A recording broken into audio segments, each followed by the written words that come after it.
guys, it's finally happening, following in the footsteps of many other cryptocurrency experts. Stuart Alderoty, who is the chief legal officer of Ripple XRP, has projected that Ripple and the SEC lawsuits will come to a close in 2024. Ripple asked its CEOs for their predictions for the next year, and the guesses were started in response. Regarding the implementation of legislation and the resolution of any current cases, the chief legal officer spoke with the authorities in the Philippines about the future prospects for the digital asset landscape. It will be 2024 when Ripple and the SEC's dispute is finally settled. It is hardly surprising that most of his predictions were based on regulations and rules. Being a seasoned lawyer, he seemed more concerned with what the next year brought about cryptocurrency legislation.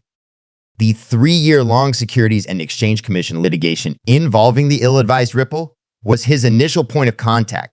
The dispute will be concluded in 2024, according to Ripple's chief legal officer. He has every right to be enthusiastic about the case's future, especially because so much of the litigation has been settled this year. His optimism is understandable given this. Remember that Judge Torres sided with Ripple Labs a few months back when she ruled that XRP is not a security? The Securities and Exchange Commission attempted to contest this decision by stating that it sets a precedent for other ongoing disputes. It was all for naught from the outset. The judge who rendered the ruling denied the regulator's request for an interlocutor appeal, notwithstanding the SEC's best efforts to overturn the decision.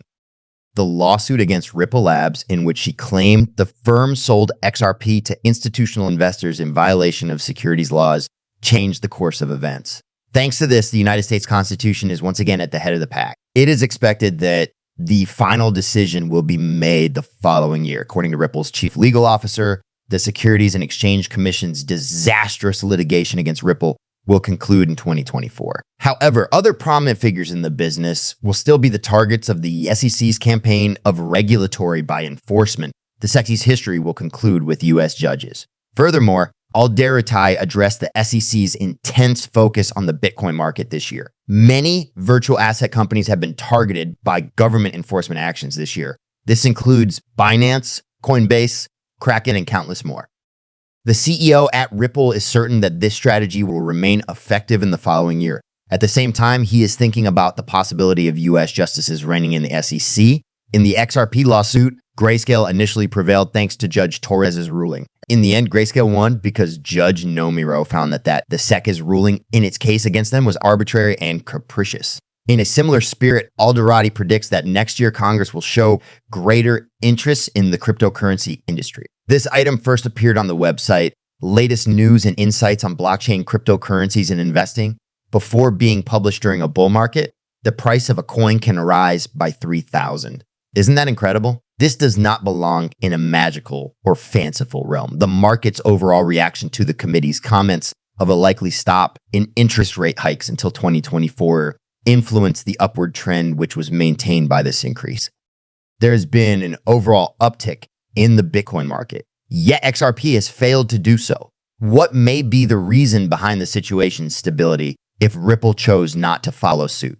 Allow me to explain why XRP investors are so worried about the ongoing legal battle between Ripple and the SEC. Concerned investors have noted that there has been a lack of recent news or developments pertaining to the Ripple cryptocurrency. The potential outcome of the Securities and Exchange Commission's decision to appeal the ruling on the programmatic sales of XRP is a topic of speculation. At issue here is not on whether or if these automatic means of selling XRP may be considered a security, but also how exactly they were used. But how are digital currencies different from traditional securities? I want to be very clear. These securities are assets in the financial sector that prove ownership or commitment to repay with interest. These assets are often linked to the value of a company's cryptocurrency. Conversely, are encrypted digital currencies that serve as both a medium of exchange and a medium of storage for value. Cryptocurrencies serve multiple functions and are not limited to representing ownership in a company or a promise of repayment, in contrast to securities, which typically represent ownership or debt. Is XRP a cryptocurrency called Ripple or something else entirely? Because being classified as a security would have resulted in more rules and problems for XRP. This was excellent news for Ripple and XRP investors. According to a court ruling from July, XRP was not a security when offered using certain trading platform programs or algorithms. The holders of XRP felt good about this development. This decision was almost appealed by the Securities and Exchange Commission in October. Nevertheless, their request was denied by the court. So they'll have to wait for the present case to finish before they can try to appeal this ruling again.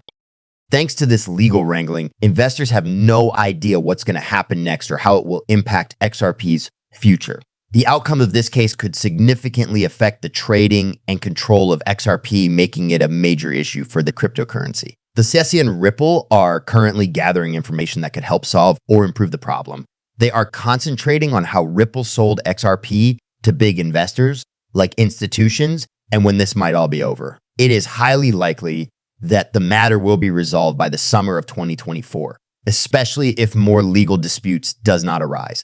We may not see a final verdict or the outcome of any appeals until 2024 at the earliest. Nevertheless, it appears that the SEC is highly motivated to challenge the ruling regarding the specific params used to sell XRP, which was seen a victory for Ripple. Regarding the potential fines or punishments that Ripple may face, some legal experts think that precedent might work in their favor. The CC, on the other hand, is intent on overturning the special judgment, which was a victory for Ripple because it concerned the sale of XRP.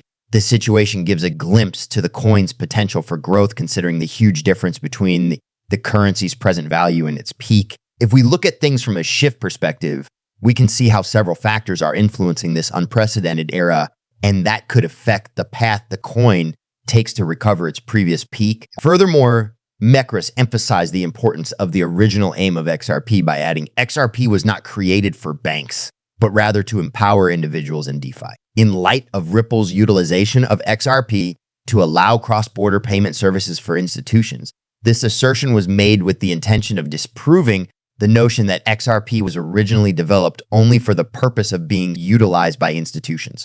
As a consequence of this, Mekris stressed the wider utility of XRP in terms of empowering individuals and helping to projects pertaining to decentralized finance of all kinds. Aside from that, Mekris reaffirmed that the regulatory status of XRP in the United States is quite clear. Mekris made the proclamation that XRP is not and can never be a security in and of itself. This remark was made with the intention of reiterating XRP's singular status within the realm of digital assets. An XRP ledger that is not centralized. Mekris further emphasized the importance of the decentralized nature of the XRP ledger. To be more specific, he made the following statement: XRP ledger is decentralized with dozens of nodes and projects worldwide, highlighting the extensive engagement in the upkeep of the network. Last but not least, Mekris discussed the deflationary characteristics of XRP. He mentioned that the number of units that will be produced will not exceed the 100 billion that are now in circulation. That's all for now.